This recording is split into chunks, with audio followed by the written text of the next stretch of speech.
everybody, what's up, and welcome back to Eggs. This is our first, I guess, live or new show of the new year. So thanks to everybody who's tuned in, for all these years, but Happy New Year and welcome back. Mike and I decided it'd be a good idea to sit down and have just kind of a little catch-up conversation coming off the Aggies and the end of 2023. We're also 340-something episodes into this show, and so it's nice to kind of circle back and talk a little bit and just kind of, maybe give ourselves a little kudos for how far we've come and everybody who's supported us along the way. So what's up, Mike? How are you, man? I'm good. What he's failing to mention is our guest had internet connectivity issues, so we just decided to talk instead. Right. Well, it's because I'm a professional. I didn't bring that up. And then Mike pulls back the curtain like he does. Yeah. But I am going to slouch a little more and lean back. That works. Get comfortable as long as we're having a conversation here.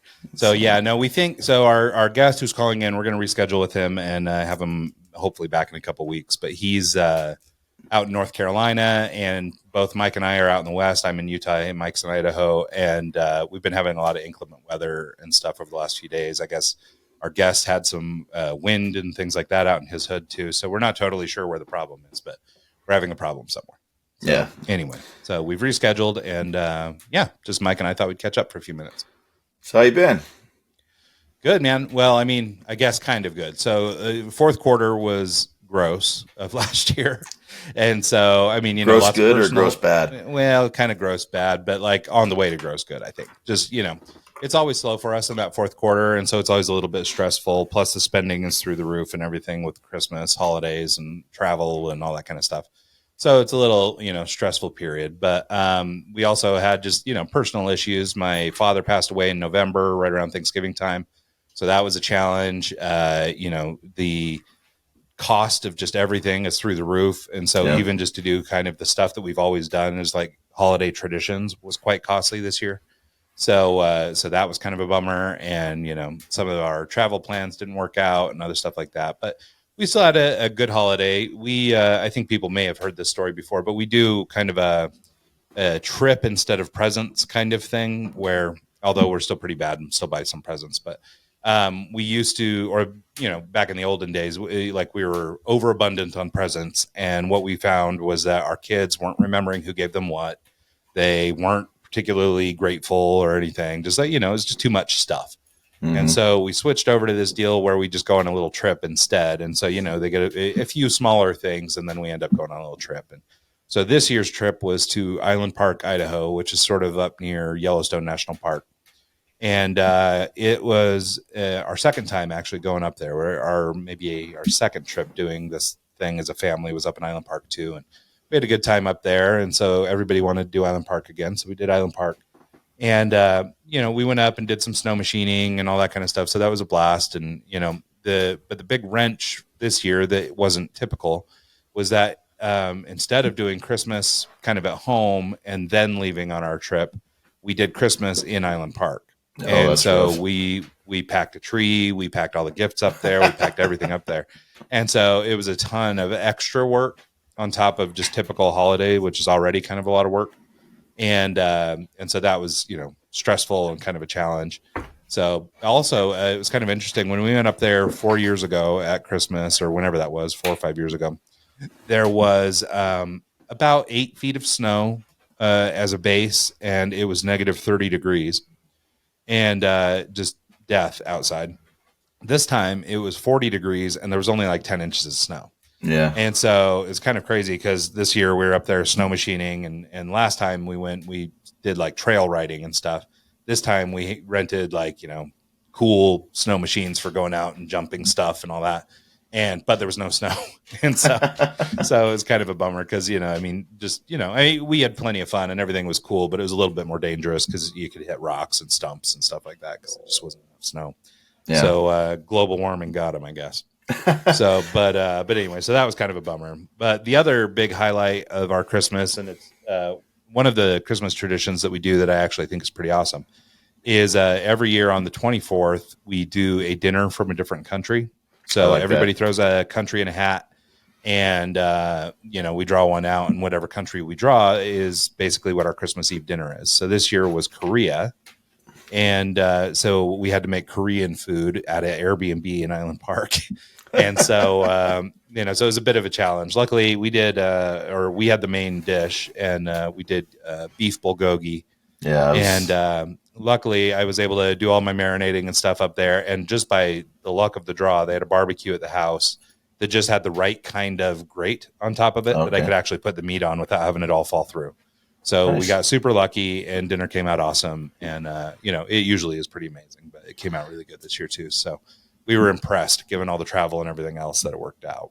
Yeah, I like that tradition. Our family does the caroling, and the it's the same meal every year, and it's the same uh, desserts and treats and everything. So I feel like Yeah. every year it's a Groundhog's Day experience, and I just am living it a little bit older. Yeah, and we do a traditional like Christmas dinner, right? We always do a prime rib, and so we did that from up there. We actually, unfortunately, it overcooked a little bit. We didn't have our trusty thermometer technology that we use here in the states, or here in the states, here in back home. So, because here I've got wireless thermometers, and I can sit and monitor every piece of the meat from start to finish. But up there we didn't have that, and so we just let it stay in the oven just a tad too long, and it was still really good, but it was a little more done than I would have liked it to be. So that was kind of a You need bummer. to.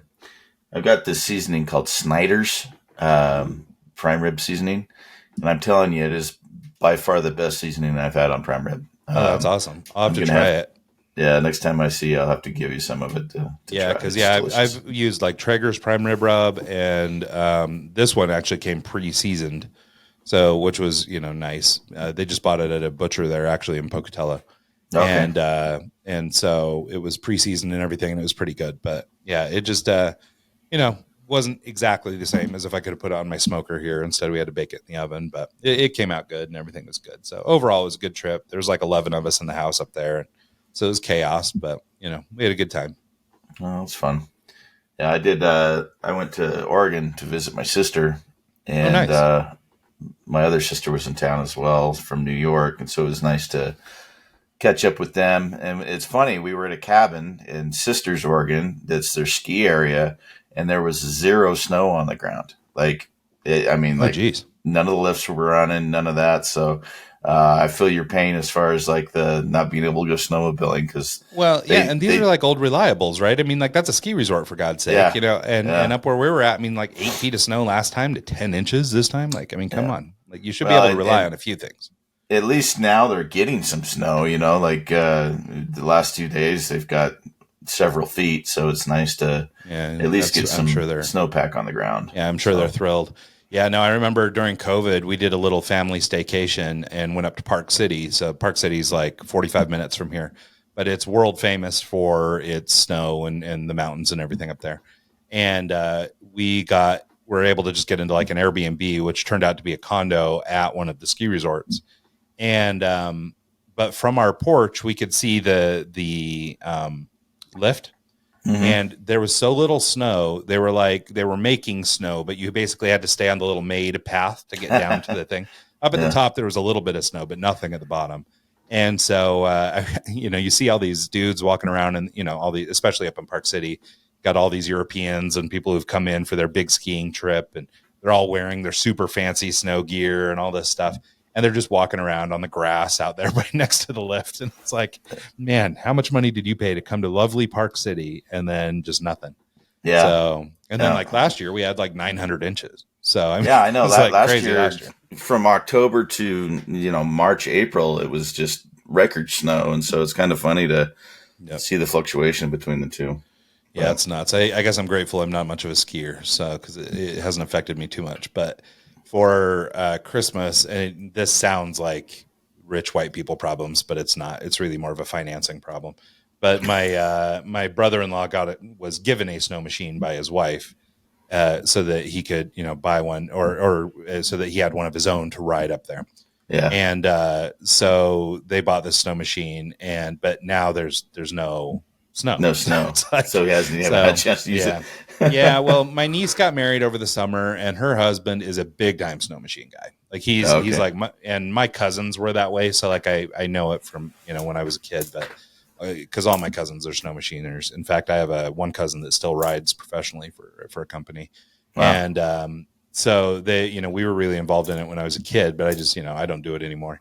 And so, but he is new to it, but his son-in-law is like a wild snow machiner from Rigby, Idaho, just full on redneck.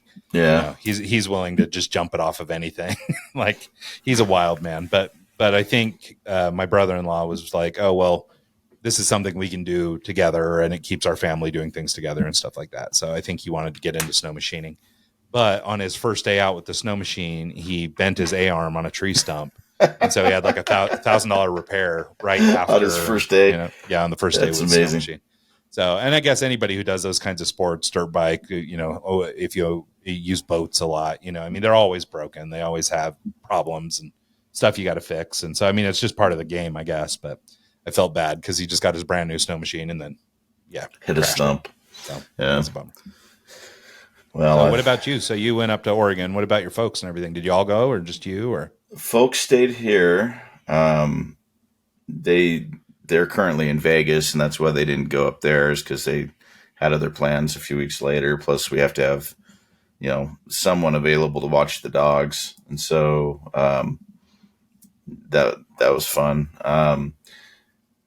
I've been recording a band lately, and that's been taking up all of my time, which is great. But it's I forgot how labor intensive it is to put 5-6 tracks together. Well, it's funny because I remember episodes, maybe, I don't know, October, November-ish, where you're going, man, I would like to be doing more of that. And I'd like to start, recording some bands and doing this stuff on the side. And then look at you go. Here you are. Well, it's funny because together an EP. You were like, you were the one that was like, I would like to get back into this and do this. I'm like, all right, fine, I'll put a show together. So I put a show together and invited you out. And you're like, nah, man, I can't make it. I know.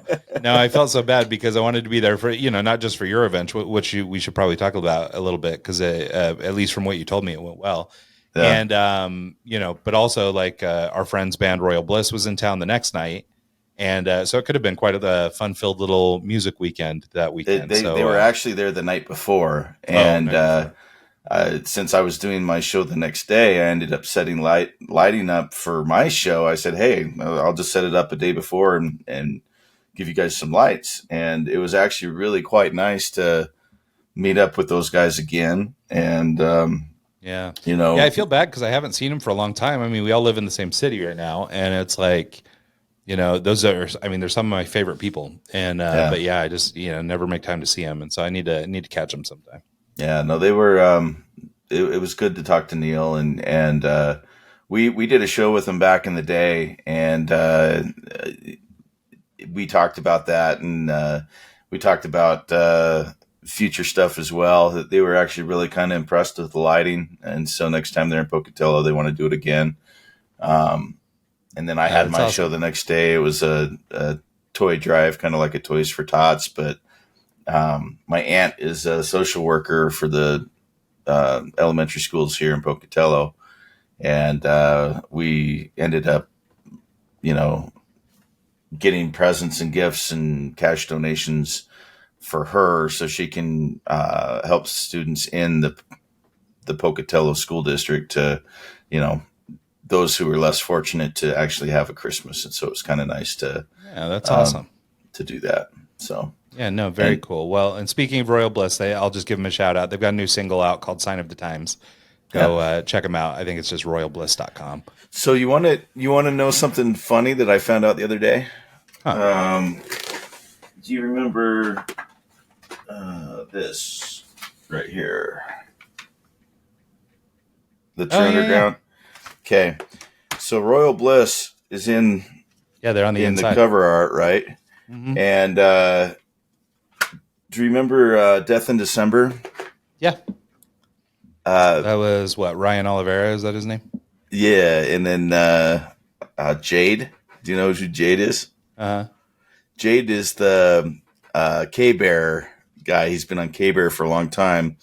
He was my boss at the radio station I worked at.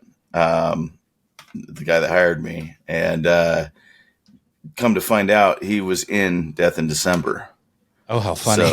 And I didn't know that. You know that photo of the Bleeding Star model, that the white shirt, and he's all emoed out.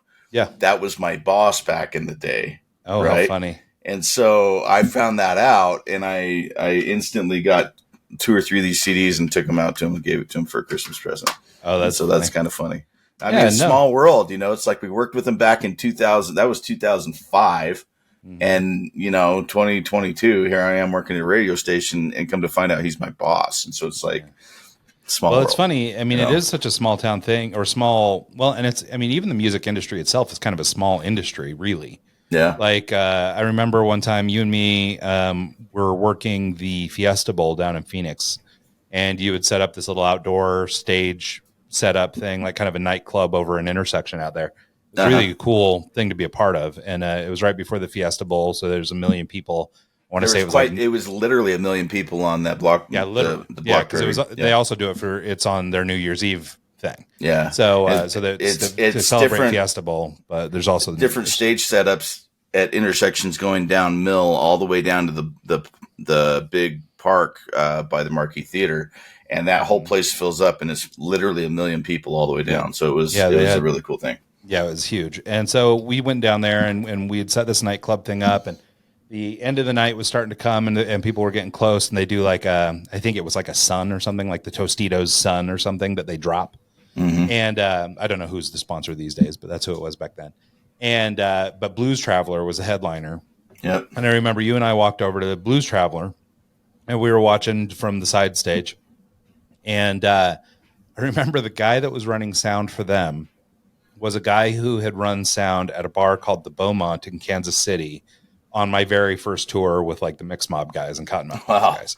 And so, but it was just like, it made me realize how small the industry really is. Like, Yeah. even if it's 1,000 people or 10,000 people, it's like in the grand scheme of the world, it's not that many people, right? It's a pretty tight knit group. And so just like what you're describing, it's like you cross paths with these people over and over again, and then everybody just kind of moves about. And then, there's some, spot where they cross over. And actually, I mean, you mentioned earlier, or, that I too had been whining about trying to get back into the music biz a little bit. And so my approach is I tried to put together a TV script that I would like to pitch with our friend and podcast alum Johnny Edney, but John Yeah. Necro from OPM, and he and I are going to get together and pitch this show. I think is what we're going to try to do.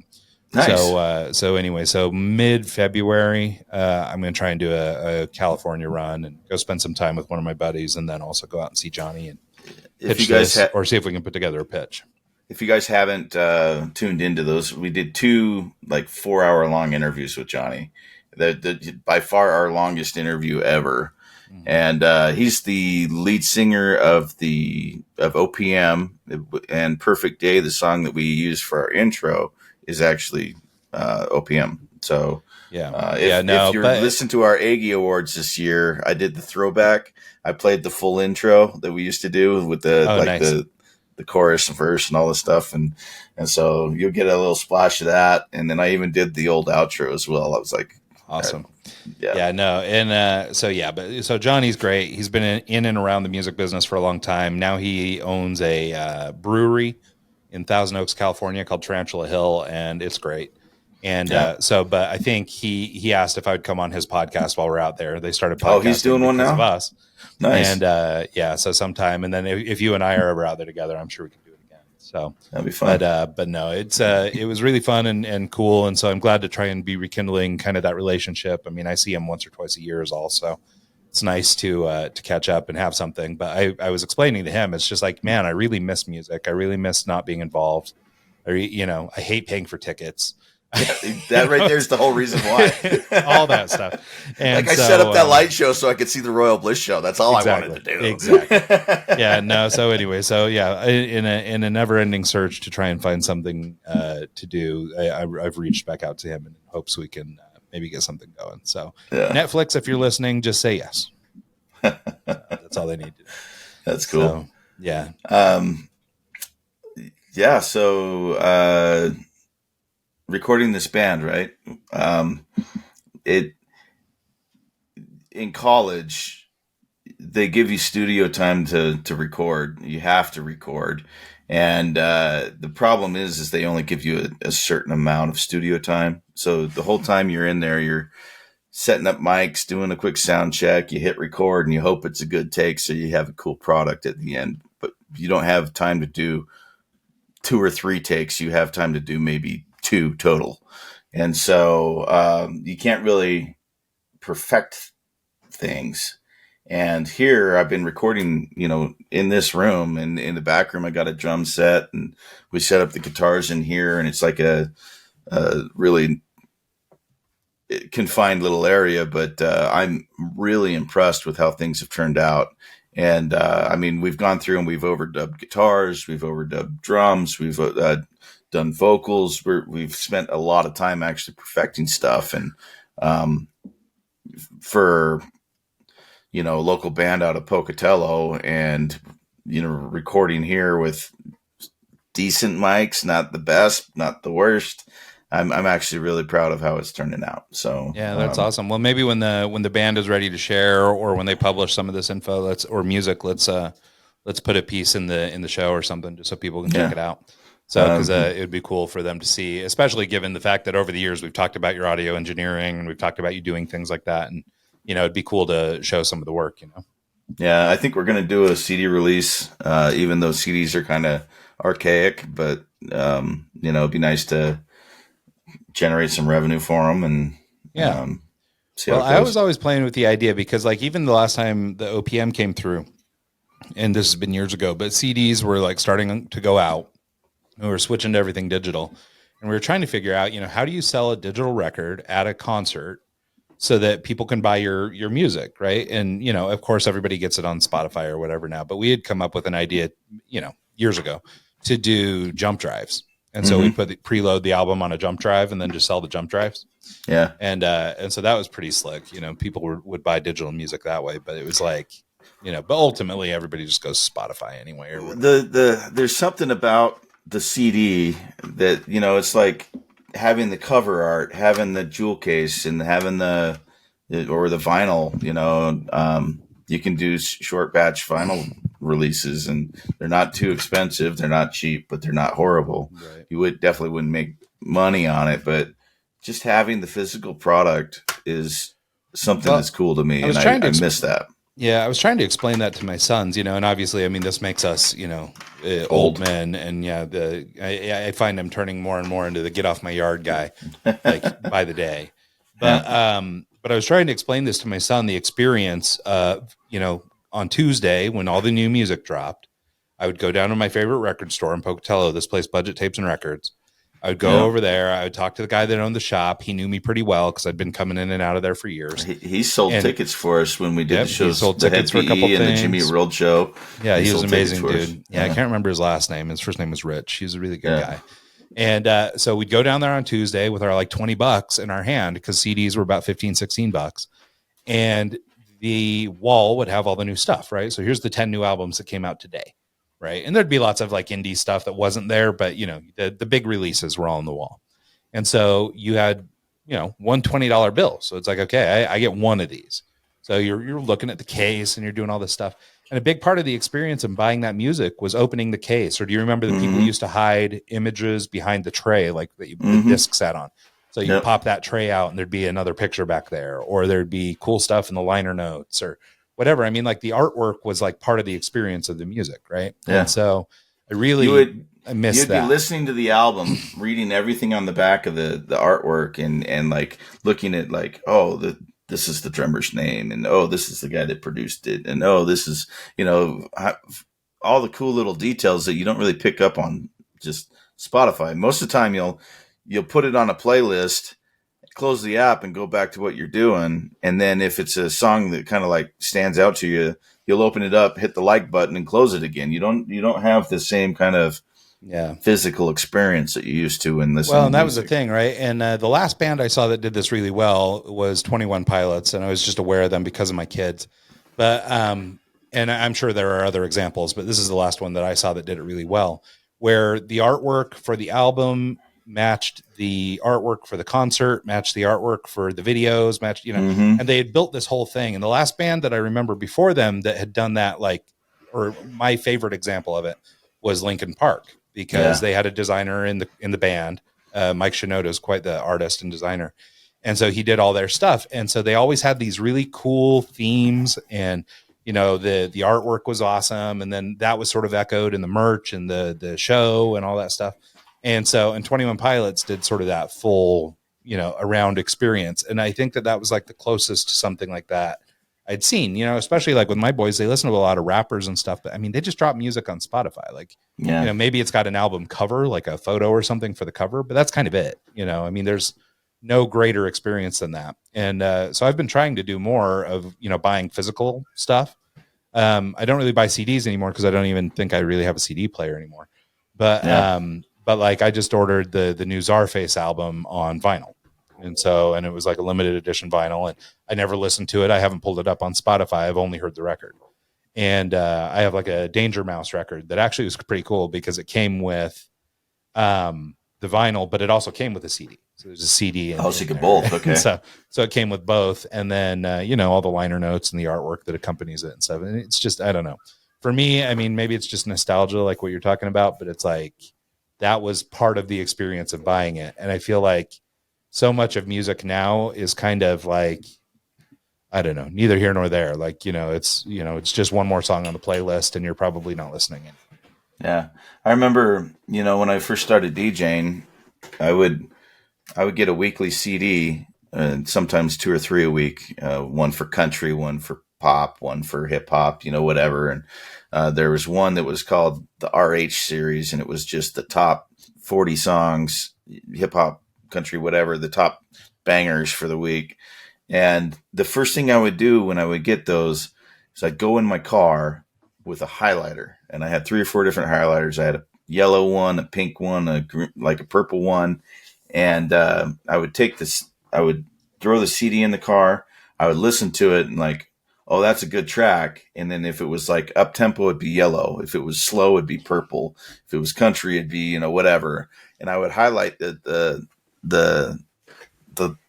list that I would get, and that I would sit there focused on music and finding stuff. And now it seems like it's too passive, and it's not like, there's such a overload of crap in Spotify that it's like you really have to go and have a mission of finding a specific genre, or finding what am I looking for this week, and actually look for that, versus just find a playlist and hit play. And it's just a whole different experience these days, and I don't know that I like it, and I don't know that I like that Spotify is the go-to, because who was I listening to? I was listening to an interview the other week.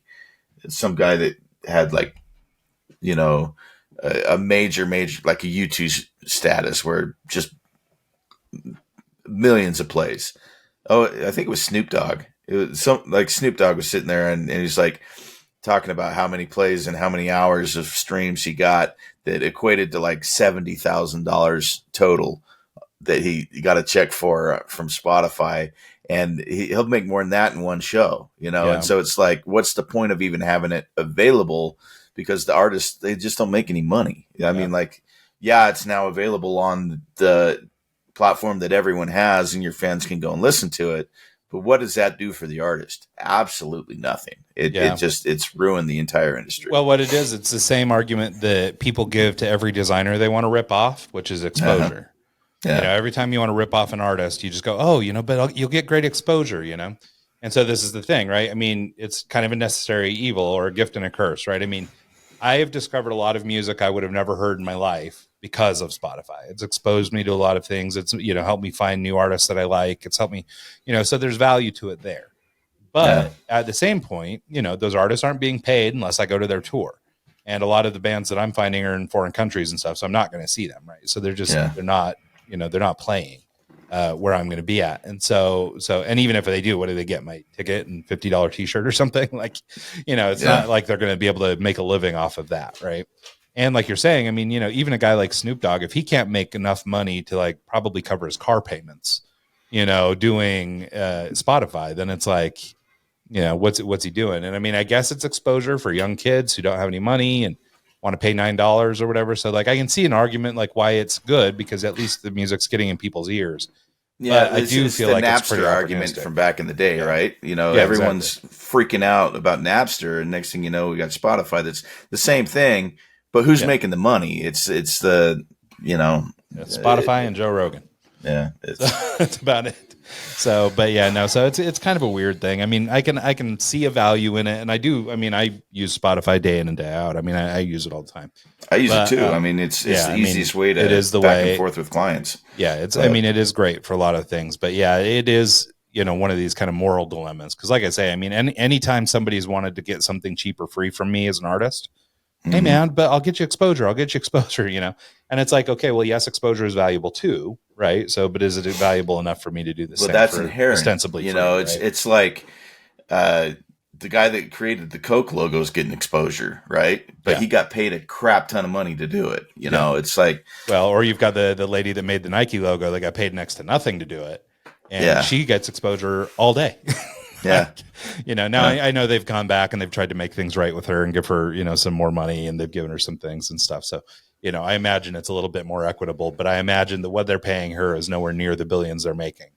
Yeah. And, you know, so anyway, but yeah, so you know, I don't know. I get it. But like as an art person or as somebody who's been around musicians and stuff, I know that this is a challenge for them to have to deal Yeah, with. there's got to be a better way. I think it's just a matter of someone needs to get creative and come up with the Spotify Well, 2.0. even do you That, remember when all this first started, like sort of just the iTunes model, where at least you had to go buy the track or buy the album. yeah, You know, yeah, there's still sort of a digital version of this where you had to go buy the thing.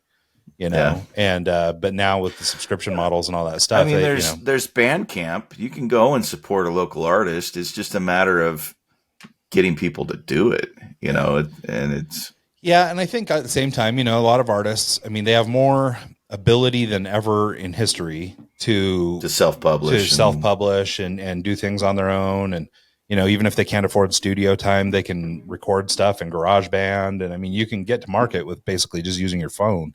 You know, uh-huh. I mean, so there's you know, new ways of making income and things for artists out there, you know, or maybe ways of building an audience that's truly yours, not sort of financed by the record label or whatever. And Yeah. so I think that there's, you know, opportunities that come in this new technical age too. But at the same time, yeah, I mean, just, I don't know. I feel like my boys are missing out on the music experience that I had, but maybe it doesn't matter. Well, do you know who Rick Beto is? Uh-uh. He's a producer, pretty large guy.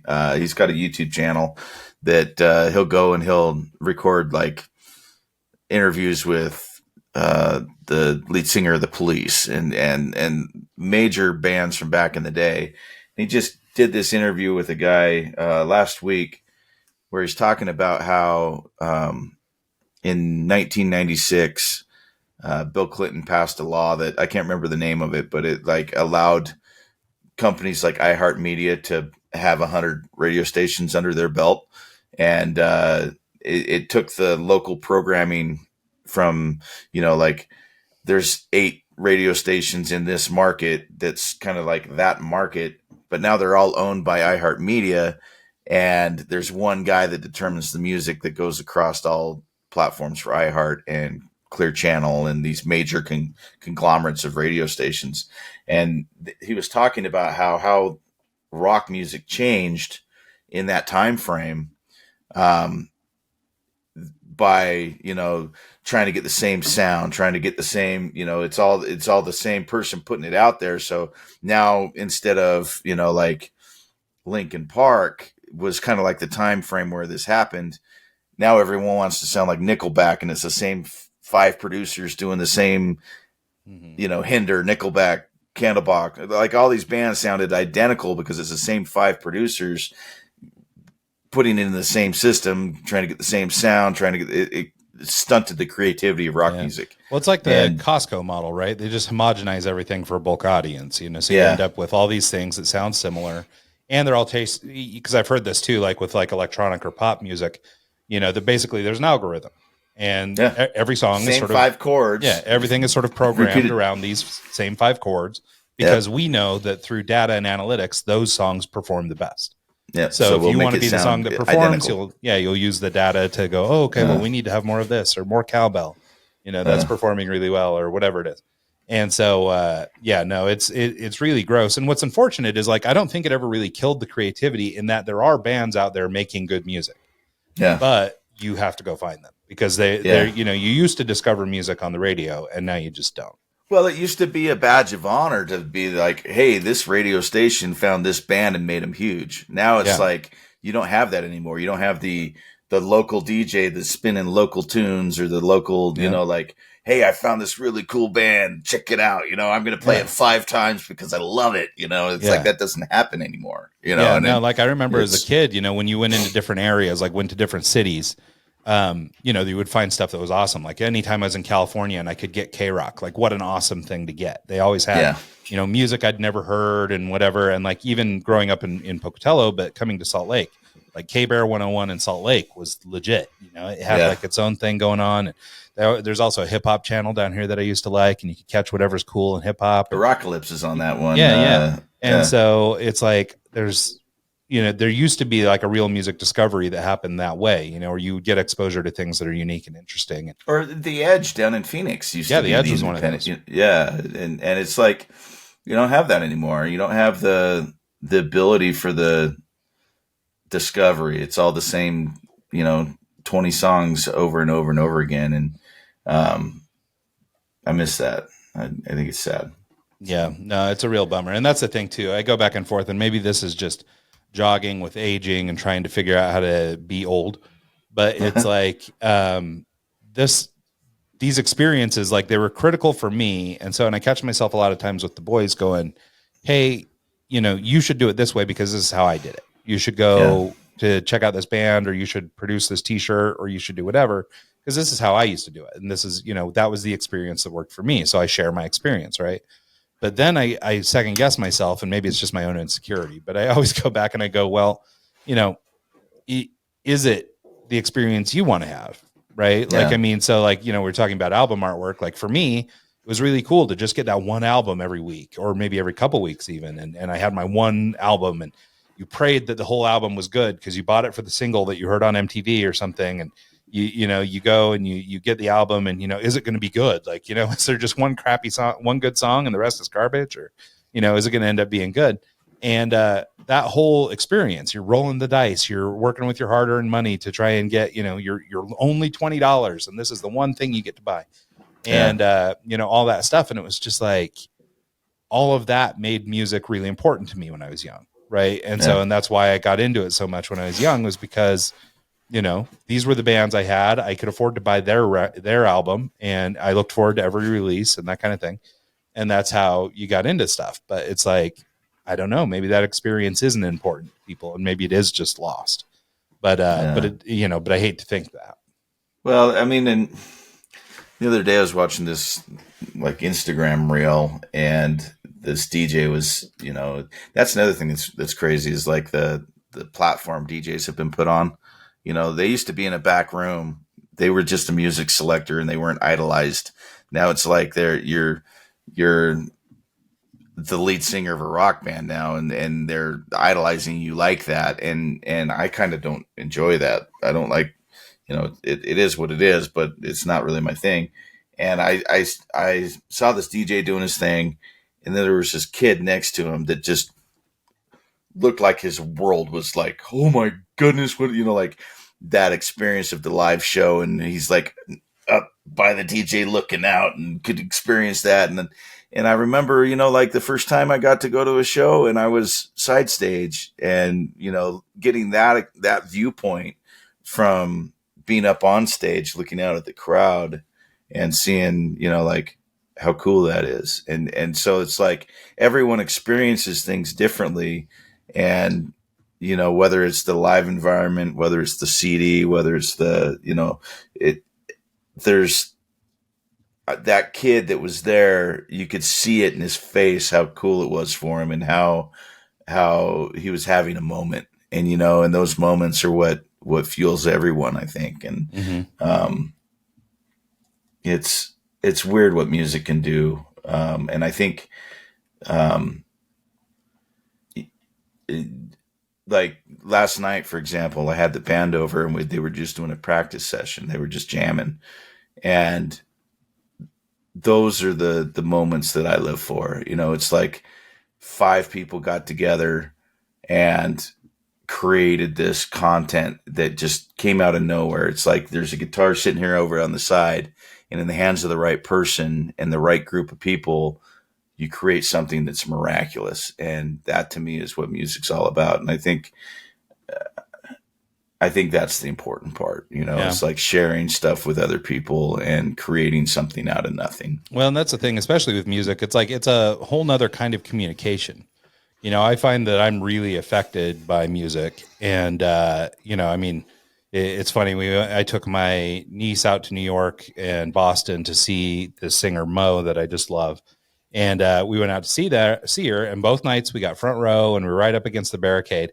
And like halfway through the show, the first night, like I remember my niece turned and looked at me, and I'm just bawling like a child, right? And it's like all these kids are in the crowd just having a good time listening to their pop music or whatever.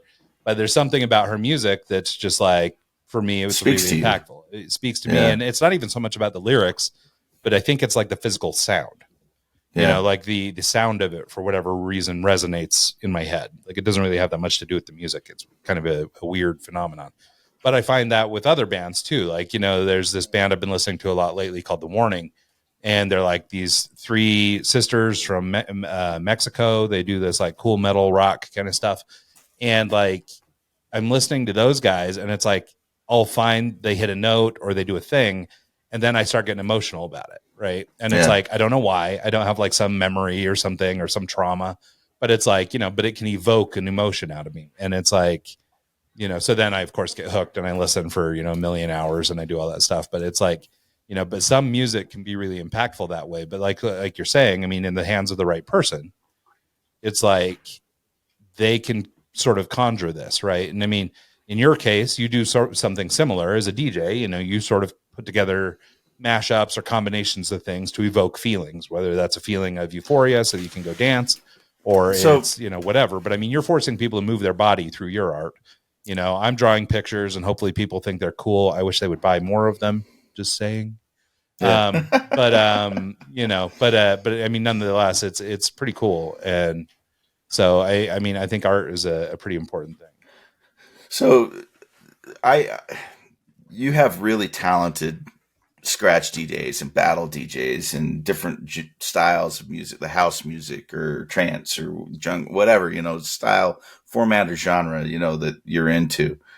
And I would say that skill is important, but song selection is more important. And being able to put the right song at the right time to evoke that emotion, and knowing, oh, I got that emotion, but it's not going to last. I have to get out of it and I have to move on to this, or being able to read the crowd and being able to connect with them is 100% it, and being able to see that guy in the corner that's getting into it and then seeing all his friends getting, like it's, it's a community thing, and it's getting on the same wavelength, and I've talked about this before.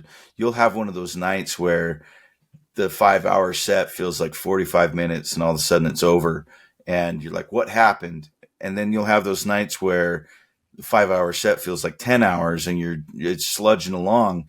It's those, the nights that just go by like that, and they're just, that's what gets you up and gets you going to the next gig and doing the next show, because you're craving that and you're trying to get that experience again. And I don't know. I just don't know how to say it. There's just, Well, no, I think you pointed out something really important about, I mean, art in general, music specifically, but it's like the community aspect of this stuff, right? Like, I mean, it's one thing for me to sit and enjoy my music on my own, which by the way, I was Mo's biggest listener of 2020, 23. So, not to brag too much, but, if that's a brag, but, so, I mean, it's not that I don't like, or that the in-person or the solo experience, is one thing. But then when you have an opportunity to go see that performed and you're with a group of other people who are like-minded and care about what you're listening to also, and for each person in that room, it affects them differently or it speaks to them in their own way. It's really intimate personal experience, but it's also communal, right? So Yeah. it's like you've got both of these things happening at the same time on different levels. And, like as I'm sitting there bawling like a child and everybody's looking at me like, what the hell's wrong with this guy? At the same time, that song might influence somebody else to start a business or pursue their passion or, come out of the closet or whatever their thing is, right? I mean, whatever their personal drama is, maybe that song is the thing that helps them find it. And Yeah. so I think, and I don't think there's too many art forms that do that. If you think of paintings and things like that, I mean, certainly people are inspired by art and paintings and things like that. But I think music has a unique spot that, I mean, first of all, being kind of universal, right? Anybody's ears can hear it, even if you don't speak the language, Well, and take something think from it. of, I hate to go here, but I will. Think of hymns in church. They're designed to evoke an emotion, and they kind of like get you in that frame of mind, and whether it's hymns at church or rock music or there's a reason that music brings us together, and it's because I honestly think it's the waveform. I think it's like it brings everyone together in a similar. They're all having the same experience in their own way, and you're talking about breaking down in tears at the Moe's show, like that's your experience.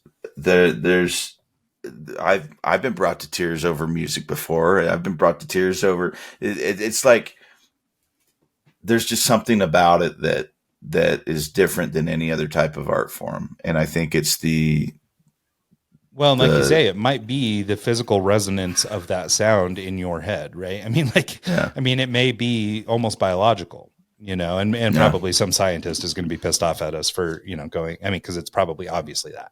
But at the same time, it's like, but there's something for sure, it's intangible, but you can feel it with music. And that's the thing. So, I mean, to your point about, hymns or classical music or whatever, like, I mean, all these things behave differently in your head. Right. Yeah. I mean, and so, for one person, listening to classical music will help their brain work in a way that's very efficient. They're able to get a lot done. And, for other people, they need to be listening to death metal to accomplish the same thing, Yeah. so it's kind of interesting, but it for sure has to do with vibration and resonance and all, even just your physical equipment to be able to hear a song or, the, I don't know, thickness of your skull. So when it's bouncing around in your head, these waveforms perform in a certain way for you. It's like, I mean, the experience, I mean, yes, I mean, there's this communal aspect of it. And I mean, I think we all hear stuff, but at the same time, I think too, we maybe don't even hear everything the same way. Right. Yeah. Like, I mean, they always say that a lot of people hate hearing the sound of their voice because you hear it in your head in one way, but the way that like a microphone captures you is different. Right. So when you hear the playback, in some cases, it may not even sound like you, or it makes you uncomfortable or whatever, but it's like, but this is what the world's hearing, so they're getting a different view, same person, same voice, same whatever, but the way that it bounces around in your head versus the way it bounces around in someone else's is totally different. And so, so I think it's, I don't know. I think there's a lot to it, but I think it's, I mean, obviously we're pretty passionate about it.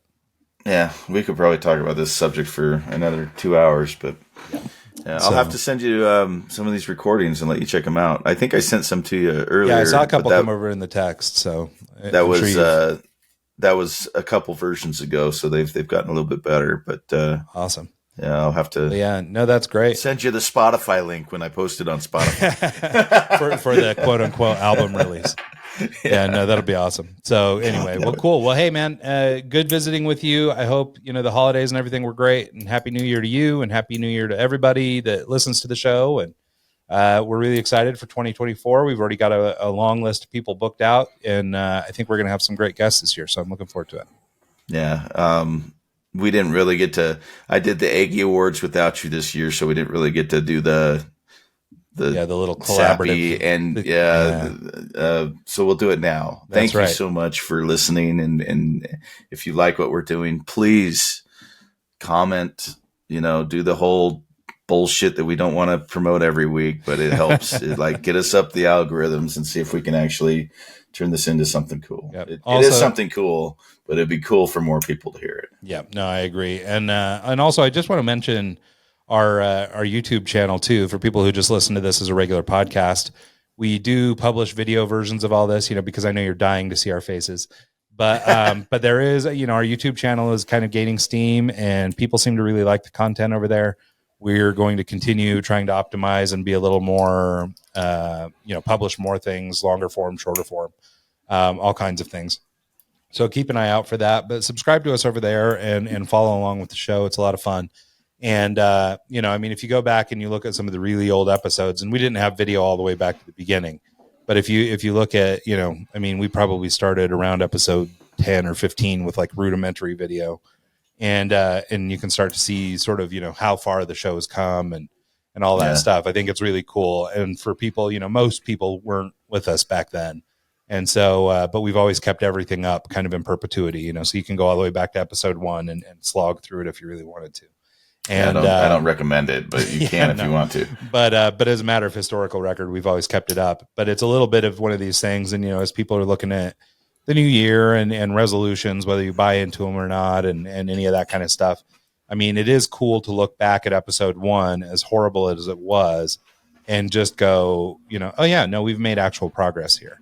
The show has grown, our guests have improved, the conversations we're having are more important and more impactful.